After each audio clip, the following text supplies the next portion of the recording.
siap melayani dalam demokrasi, jaga persatuan. Halo, apa kabar sahabat? Assalamualaikum warahmatullahi wabarakatuh. Bertemu kembali di channel ini, di channel Zudan Arif Berbagi Informasi. Hari ini saya akan sharing tentang birokrasi, kehidupan birokrasi saat menghadapi pandemi COVID-19, dan di 2020 akan ada pilkada serentak di 270 daerah. Untuk itu, bagaimana strategi membangun birokrasi yang tangguh? Yuk ikuti sampai selesai. Warahmatullahi wabarakatuh. Waalaikumsalam. Selamat siang, salam sejahtera untuk kita semuanya. Om Swastiastu, Namo Buddhaya, salam kebajikan. Bismillahirrahmanirrahim. Alhamdulillahirabbil alamin. Wa bihi nasta'inu ala umuri dunya waddin. Wassalatu wassalamu ala asrofil anbiya'i wal mursalin, Sayyidina wa maulana Muhammadin wa ala alihi wa sahbihi ajma'in. Amma ba'du. La haula wa la quwata illa billah. Hasbunallah wa ni'mal wakil, ni'mal maula wa ni'mal nasir. Penuh doa dari saya untuk ibu bapak semuanya, peserta pertemuan ilmiah tahunan nasional Dewan Pengurus Pusat Ikatan Widya Iswara Indonesia. Semoga selalu sehat, selalu berbahagia, berlimpah rezeki, berlimpah kesehatan, berlimpah kebahagiaan. Wabil khusus juga Bapak Ketua IWI, Pak Budiarso, juga Pak Sugeng moderator, selalu sehat. Doa saya selalu untuk para senior semuanya yang sejak awal saya masuk PNS, dulu saya PNS tahun 2000, banyak dibimbing oleh para Widya Iswara semuanya. Saya berbahagia bisa bergabung di sini, diberi kesempatan untuk berdiskusi. Saya tidak memberikan banyak materi, tapi saya hanya akan bercerita pengalaman-pengalaman, baik pengalaman akademik maupun pengalaman sosiologis selama berada di jajaran birokrasi. Karena saya beruntung, bersyukur 20 tahun itu kakinya berada di dunia akademisi dan dunia praktisi, dunia birokrasi. Dan tahun 2020 kita menjadi pelaku sejarah yang tidak pernah terpikirkan sebelumnya. Yang tadi oleh Pak Sugeng sudah disebut memasuki masa adaptasi baru. Ibu Menteri Keuangan tadi juga saya mendengarkan sebentar, kita akan memasuki masa adaptasi kehidupan baru. Nah, Ibu dan Bapak, para Widya Iswara semuanya, kalau kita berbicara adaptasi kehidupan baru, maka adaptasi kehidupan baru yang kita lakukan saat ini, itu menurut saya, dengan melihat realitas kehidupan yang terjadi, itu bukanlah masa adaptasi kehidupan baru yang pertama kali kita alami. Bapak dan Ibu secara tidak sadar mengalami masa adaptasi kehidupan baru yang terjadi secara terus-menerus.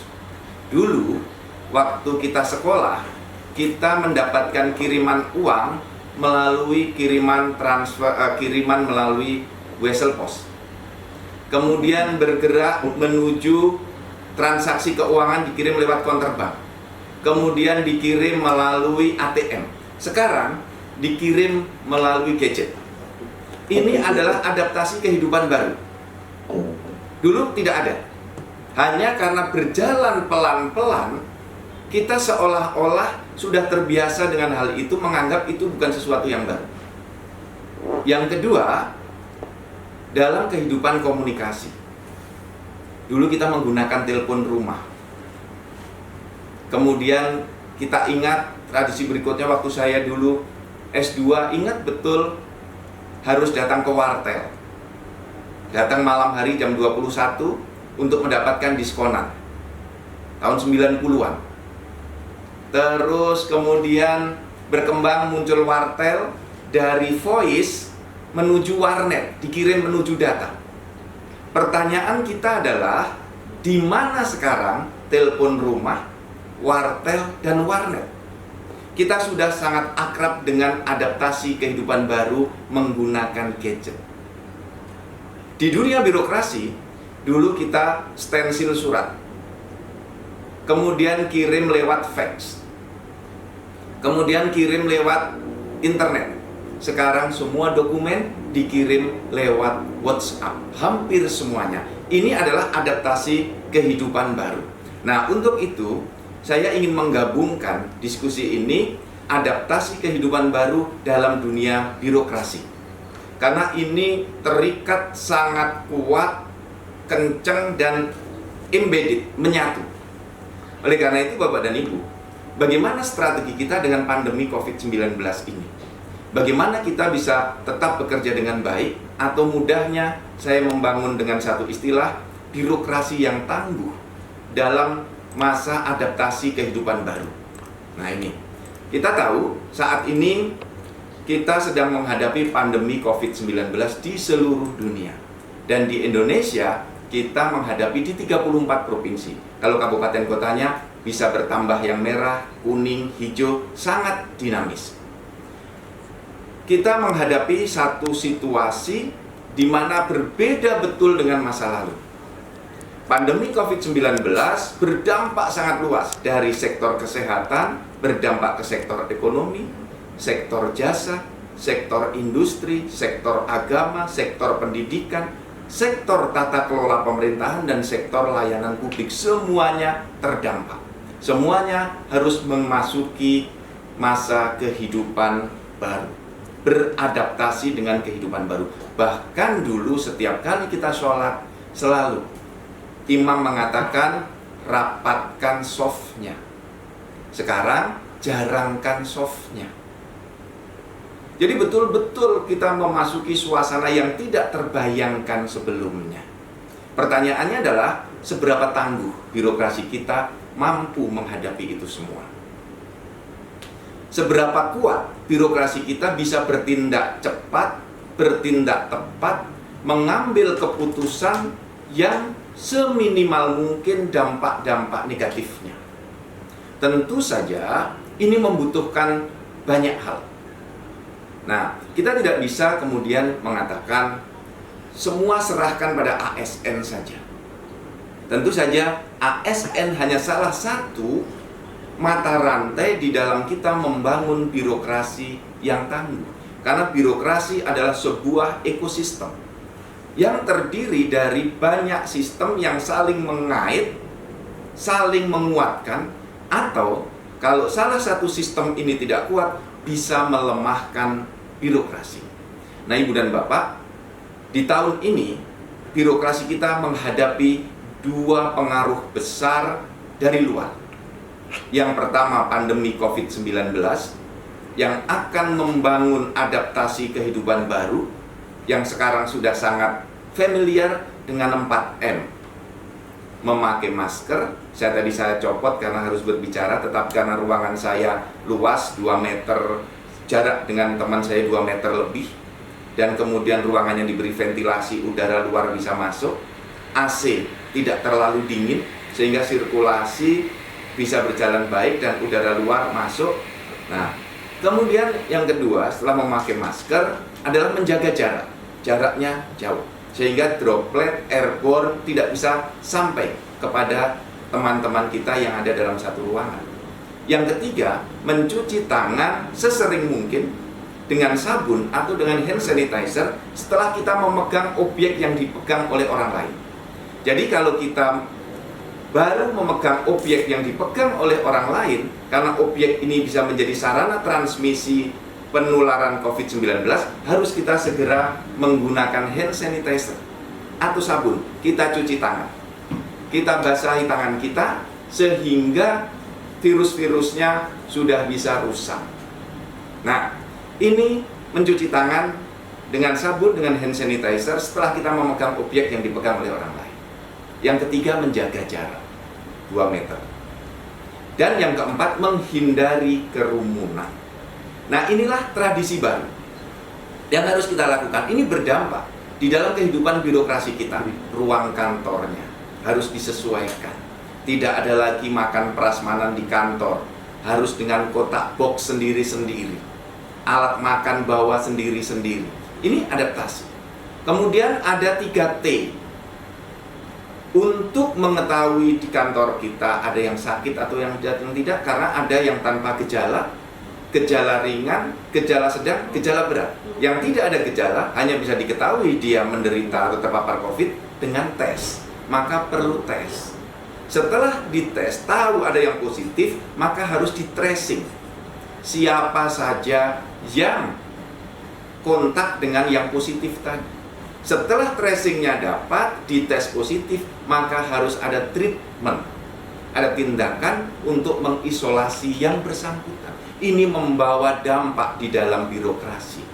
Maka dampaknya adalah bagaimana agar kita tetap bisa produktif bekerja sambil isolasi mandiri, andai sakit. Kalau di kantor kita sedang ada yang positif, kantor ditutup, atau yang bekerja hanya 20%, yang 80% bekerja di rumah, tentu saja kita tetap harus produktif. Bagaimana caranya? Disinilah peran work from home itu menjadi sangat esensial. Tetapi work from home sebagai konsep harus ditindaklanjuti dengan kebijakan publik yang detail. Nah, nanti kita diskusikan itu. Yang berikutnya, ada pengaruh dari luar, di luar pandemi COVID-19 adalah pilkada. Ada 270 daerah yang pilkada. Kalau dengan pilkada provinsi, ada 309 kabupaten kota yang di dalamnya ASN-nya akan ikut terlibat di dalam pilkada. Nah, ini yang perlu kita jagain betul. Karena kalau birokrasi kita tidak tangguh, bisa nanti ASN kita ditarik ke pasangan calon. Maka adaptasi kehidupan baru terkait dengan pilkada adalah kita harus kuat di dalam menjaga netralitas ASN. Ini tidak mudah. Saya pernah menjadi penjabat Gubernur Gorontalo dan PLT Gubernur Gorontalo selama kurang lebih 7 bulan. Menyelenggarakan pilkada pemilihan gubernur dan bupati wali kota di wilayah itu. ASN berada posisi yang tidak mudah.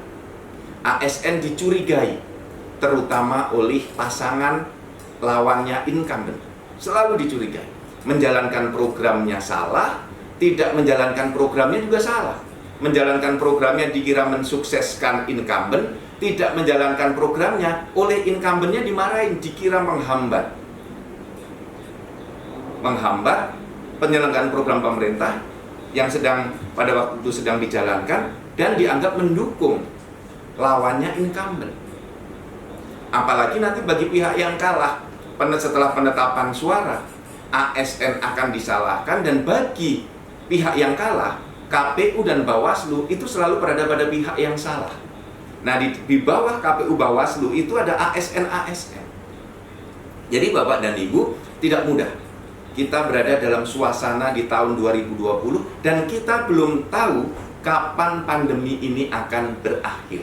Maka pilihan kita adalah, mari kita hidup bersama dengan COVID-19 ini, dengan suasana kehidupan baru yang tetap kita bisa menjadi sehat dan birokrasinya menjadi kuat dan tangguh. Saya mengistilahkan dengan birokrasi yang tangguh, birokrasi yang memiliki resilience, ketahanan yang kuat. Bagaimana untuk mendesainnya? Pertama, Ibu dan Bapak, kita ini bekerja di birokrasi untuk menjalankan serangkaian peraturan perundang-undangan. Kita tahu Indonesia adalah rimba belantara regulasi. Banyak sekali peraturan perundang-undangan yang ada di kita. Kalau semuanya harmonis, oke, fine.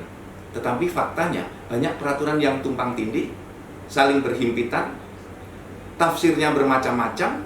Maka di sini harus ada solusi menyeluruh, harmonisasi regulasi. Karena kalau tidak, undang-undang lingkungan hidup dengan undang-undang kehutanan berbeda tafsirnya, berbeda isinya. Dengan undang-undang mineral dan batu bara, dengan undang-undang Pemda.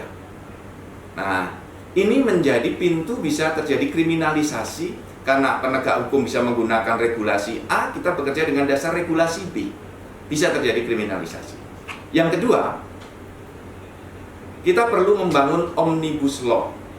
Tentu saja omnibus law yang sesuai dengan sistem hukum Indonesia, atau sistem hukum Indonesia yang mulai diadaptasi dengan sistem hukum omnibus law itu.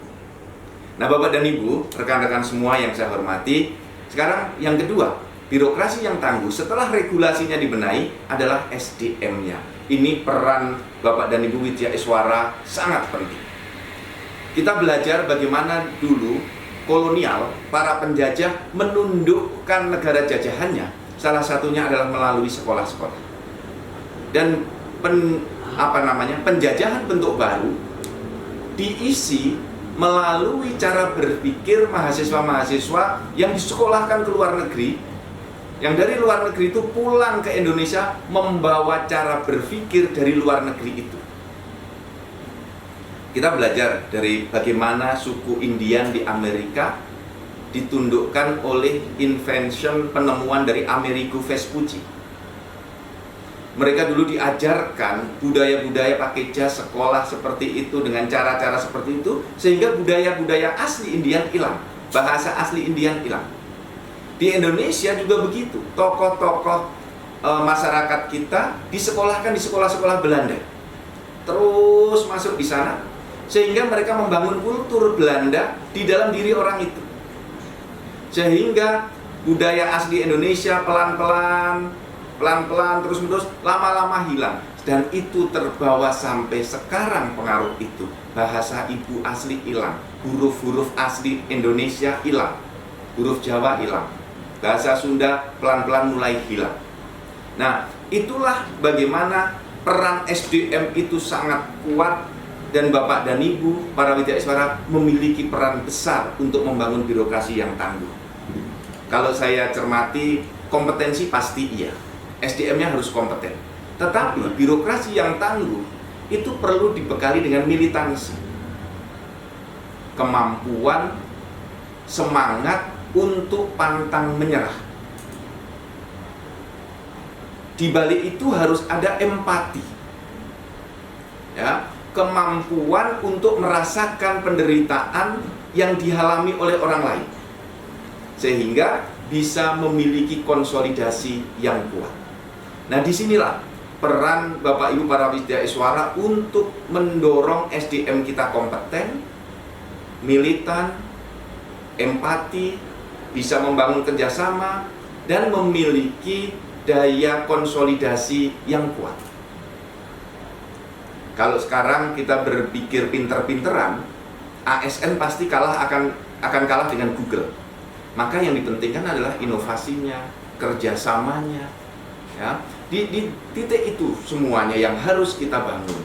Jadi Bapak Ibu Widya Iswara memiliki kemampuan dan dukungan yang kuat dalam rangka membangun SDM. Yang ketiga, organisasi. Ibu dan Bapak, kita tidak akan bisa memiliki birokrasi yang tangguh dengan struktur organisasi yang dibuat seragam seperti ini. Jadi kita di kantor Kementerian PAN sudah membangun dengan Perpres, sudah memberikan rambu-rambu bahwa satu dirjen sekian, direktur sekian kabak. Maka pembagian yang seperti ini mestinya bisa dibuat lebih fleksibel lagi. Silahkan menteri mengatur berapa dirjen, tetapi eselon 2-nya, kalau dirjen tahun ini sedang sibuk, eselonnya bisa banyak. Kalau tahun ini longgar, eselon 2-nya sedikit, pindah ke dirjen yang lebih sibuk. Jadi tergantung prioritas yang hendak diselesaikan dalam waktu 2 tahun, 3 tahun. Jadi desain organisasinya harus dibuat sefleksibel mungkin tanpa merugikan sistem karir ASN-nya. Dan itu sangat bisa dilakukan. Jadi tidak lagi dipatok seperti sekarang. Ada satu dirjen yang anggarannya 400, misalnya anggarannya 10 triliun. Ada satu dirjen anggarannya 50 miliar. Sama eselon 2-nya jumlahnya, eselon 3-nya sama, eselon 4-nya sama. Itu tentu saja tidak sehat. Beban satu terlalu berat, beban yang lain terlalu ringan. Kemudian yang keempat, tata kelola. Bapak dan Ibu, adaptasi kehidupan baru sekarang dengan working from home, dengan working from anywhere, kita bisa bekerja dari manapun sekarang. Tahun 2019, Bapak dan Ibu, sebagai Ketua Umum Korpri, saya menginisiasi bekerja dari rumah. Saya dibully, dikatakan aneh-aneh ini idenya, tahun 2019. Karena pada waktu itu, di kantor saya, di Dirjen Dukcapil, sudah menerapkan tanda tangan digital. Jadi kita bisa tanda tangan, tidak lagi tanda tangan basah, tidak ada dengan cap. Maka di Dukcapil dokumen-dokumen Dinas Dukcapil sudah tidak ada lagi cap, sudah dengan tanda tangan digital. Di Dukcapil Pusat juga demikian. Nah, kita bisa bekerja dan menandatangani dokumen dari manapun. Dulu saya dibully karena salah narasi, mengatakan bekerja dari rumah. Ternyata masyarakat kita bisa menerima ketika kita mengatakan kita bisa bekerja dari manapun, walaupun salah satunya dari rumah. Dan itu terbukti sekarang, working from home. Maka kita harus memberikan satu pemikiran ke depan. Bapak Ibu para Widya Iswara mendorong pemikiran-pemikiran inspiratif bahwa kita bisa mengelola negara ini dengan pendekatan e-office. Jadi tata kelolanya yang diubah. Jadi tidak cukup kita misalnya, kalau misalnya memotong jabatan struktural, itu hanya satu titik saja. Tetap saja pekerjaan akan lama.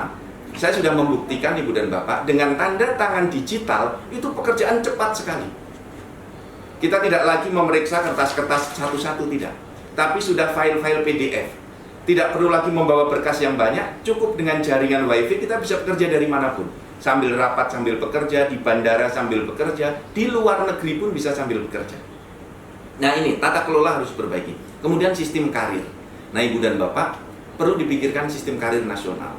Karena setelah pilkada nanti di 2070 daerah, saya khawatir betul setiap 5 tahunan terjadi siklus pilkada, terjadi tsunami birokrasi. Banyak sekali ASN kita yang dicopot dari kepala dinas, bahkan dari sekda provinsi dan sekda kabupaten kota. Dan anehnya, ASN anak buahnya itu diam saja ketika pimpinannya dicopot oleh kepala daerah tanpa kesalahan apapun kepala dinas itu. Jadi mestinya kalau kita militan, kita tangguh, kita kompak, kalau ada kepala daerah semena-mena terhadap para ASN, ASN-nya yuk mogok. Kita masuk kantor, tapi diem aja. Sebagai bentuk protes. Karena kepala daerah memberhentikan ASN tanpa melalui aturan hukum yang benar. Kalau melalui aturan hukum yang benar dan ASN-nya salah, fine, diberhentikan tidak apa-apa. Kita dukung, karena kita ingin birokrasi yang clean and clear. Jadi Bapak dan Ibu, para Widya Iswara memiliki kemampuan kuat untuk membangun hegemoni seperti ini. Kemudian yang keenam, sistem kesejahteraan. Tidak mungkin kita bisa membangun birokrasi tangguh kalau kesejahteraan ASN sampai pensiun nanti itu masih seperti sekarang. ASN mestinya memiliki standar yang sama di tingkat kesejahteraannya. Tetapi tidak, daerah A tunjangan kinerjanya lebih rendah dengan daerah B, kementerian A lebih rendah dengan kementerian B. Banyak kementerian ingin pindah ke DKI Jakarta karena kesejahteraan di DKI Jakarta lebih tinggi. Nah ini tidak sehat dalam kultur birokrasi. Termasuk rekan-rekan semua dari eselon 1, eselon 2, eselon 3 pensiun, turun drastis penghasilannya. Maka sistem pensiun kita harus dibenahi. Tidak lagi 4% dari gaji, dari tunjang gaji pokok misalnya, tapi kita geser menjadi 15% iur kita dari keseluruhan penghasilan. Seperti model Korea Selatan itu bagus sekali. Sehingga pensiun pun tetap sejahtera. Dan yang terakhir, Ibu dan Bapak, sistem perlindungan hukum. Ini yang perlu didorong.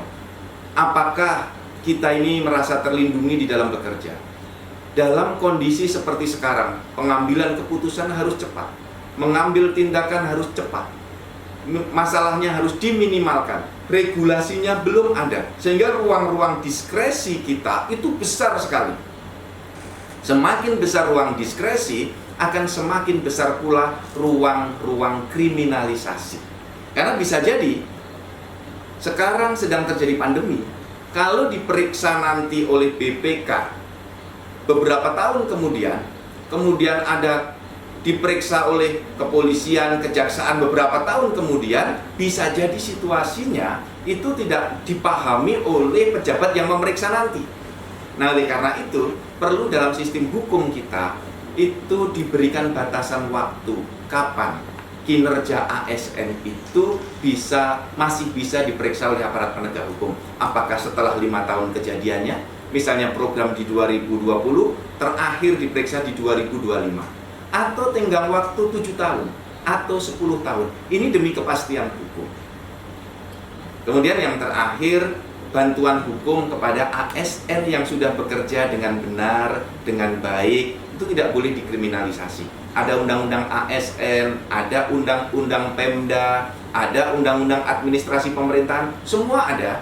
Tapi kawasan implementasinya perlu kita perluas dengan baik, termasuk ke dalam sistem penganggaran. Nah, tentu saja Ibu dan Bapak, para Widyaswara semuanya, besar peran Widyaswara untuk mendorong ini semua, menyampaikan di setiap kelas-kelas yang sedang Ibu Bapak isi dengan insight-insight baru, dengan materi baru. Widyaswara kita hebat-hebat, eselon 1, eselon 2, banyak yang masuk di Widyaswara dengan segudang pengalamannya. Karena saya sendiri mengakui, Ibu dan Bapak, jam terbang itu sangat-sangat penting di dalam kita berbirokrasi. Dengan jam terbang yang tinggi, dengan pengalaman yang banyak, kita menjadi lebih wise di dalam menghadapi persoalan. Beda sekali antara pejabat yang baru duduk dengan pejabat yang sudah matang dengan pengalaman. Cara menghadapi masalah, cara mengkanalisasi masalah, cara mengeskalasi masalah, itulah menunjukkan ketangguhan dirinya sebagai birokrasi. Jadi Bapak Ibu semua, mari kita masuki masa adaptasi kehidupan baru, dan kita perlu memperkuat 7 unsur di dalam birokrasi ini agar kita smooth nanti masuk di dalam era bersama pandemi COVID ini. Karena sekali lagi, kita belum tahu berapa lama kita akan bersama COVID-19. Oleh karena itu, selalu menggunakan masker, mencuci tangan dengan sabun, menjaga jarak, menghindari kerumunan. Kita harus bisa bekerja produktif, working from home, working from anywhere, dari manapun, dengan sistem pemerintahan berbasis elektronik. Saya mendorong Ibu dan Bapak semua, mari kita gunakan tanda tangan elektronik di dalam naskah-naskah dinas kita. Mungkin Prof, ini satu hal yang mungkin sangat menarik tadi disampaikan pada saat ini kan kita mendekati pada pilkada, ini pasti akan ramai, Prof. Ya. Karena semua orang akan pasti tertuju ke sana, dan permasalahan itu selalu muncul setiap 5 tahun sekali, seperti yang Prof sudah sampaikan tadi. Nah, di sini sebetulnya kami dari Widyaswara ini untuk tadi sudah dipesankan birokrasi yang tangguh, kita punya tugas bagaimana menciptakan ASN-ASN yang militan tadi, yang realitas sebenarnya itu seperti apa, Prof? Jadi supaya kami ini mendapat bekal-bekal pada saat pengajaran ini loh. Seperti inilah contoh-contoh yang perlu kita berikan kepada peserta-peserta latih kita, Prof. Ya, Pak Sugeng, terima kasih banyak. Ini promosinya Pak Sugeng itu jauh lebih bagus daripada aslinya. Terima kasih banyak. Rekan-rekan semua, pengalaman saya 20 tahun penuh di birokrasi. Kemudian 5 tahun ini menjadi Ketua Umum Korpri. Saya menghadapi satu masalah, bahwa ASN itu tidak kompak. ASN itu tidak solid. Dan ASN itu bergantung pada orang lain untuk melindungi dirinya. Mestinya kan bergantung pada dirinya sendiri dan bergantung pada orang lain. Nah, COVID ini mengajarkan pada kita, kita bisa selamat kalau kita tidak egois. Misalnya, kalau kita egois nggak mau pakai masker, pasti kita nggak selamat. Tetapi kalau kita mau menggunakan masker, kita bisa selamat, orang lain juga bisa selamat. Saya di Korpri mendapat banyak pengaduan. Korpri ini diem saja ketika sekda kami dicopot, ketika kepala dinas kami dicopot. Kemudian saya bertanya, lah Anda melakukan apa di tempat Anda ketika pimpinan Anda dicopot? Mereka mengatakan, saya tidak melakukan apa-apa. Mereka mengatakan, Pak, yang penting bukan saya yang dicopot, Nah, ini berbahaya betul Pak, cara berpikir seperti itu. Ini kan misalnya kita ada serangkaian singa-singa kuat gitu. Ketika singa ini lawannya diserang, singa yang kuat ini akan mengaum Pak, akan menyerang kelompok yang menyerang dirinya. Tapi ASN tidak. Ketika ada kelompok ASN diserang, ASN yang lain ini diem. Dia ngomong, bukan saya kok yang diserang. Dari 10 ASN 1 diserang, tinggal 9. Serang 1 lagi tinggal 8. Serang 1 lagi tinggal 7. Lama-lama tinggal dirinya. Kan gampang diserang tinggal 1. Berbeda dengan singa tadi. 10 diserang 1 mengaum. Yang lain jadi berani. Contoh di bis kota, kalau ada pencopet, semua diem, nggak ada yang lawan, copetnya merajalela. Tapi ada 1 mau menyerang, yang lain ikut menyerang. Jadi Pak, Ibu, yang saya rasakan 20 tahun di birokrasi dan 5 tahun sebagai ketua umum Korpri, itu soliditas ASN yang kurang. Kemudian empatinya yang kurang. Kebersamaannya yang kurang. Saya membungkus dengan 1 kata, militan. Dan Ibu, mohon dukungan para wijaiswara sejak ASN masuk sebagai CPNS, dorong itu. Kita akan selamat kalau kita bisa menyelamatkan orang lain, dan orang lain akan menyelamatkan kita. Karena ASN itu sejatinya adalah sebuah ekosistem. Dia tidak bisa kuat dengan sistem sendirian. Dia harus didukung oleh teman-temannya. Seperti itu Mas Sugeng, terima kasih. Demikian Pak Sugeng, pengantar dari saya, Pak Budiarso, Ibu Bapak semuanya, terima kasih. Semoga bermanfaat. Wassalamualaikum warahmatullahi wabarakatuh.